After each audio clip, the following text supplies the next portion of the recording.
Par! Pangpulutan na naman to, par. Bulaklak ng baboy, par.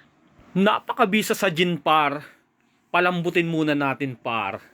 Lagyan natin ng asin, pamintang buo, sili, at saka bawang, par.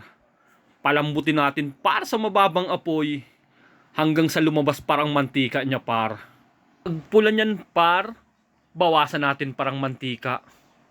Ang daming mantika, par, oh. Napakasarap din yan, par, sa sinangag. Lalagyan mo lang ng seasoning, par. Kahit wala ng ulam, par. Napakatibay na. Kahit maghapon ka ng uminom, par. Tapos, timplahan natin, par, ng toyo, suka, at saka seasoning, par. Isang kutsa lang natin ng bahagya, par, hanggang sa kumapit yung lasa niya sa laman. Saka natin, par, lagyan ng sibuyas at saka konting asukal, par. Pangbalansi, par. Ayos din pala ipang ulam to, par. Isasampal mo, par, sa mainit na kanin. O kahit nasa bahaw, par. Napakabisa din. Medyo maanghang to, par.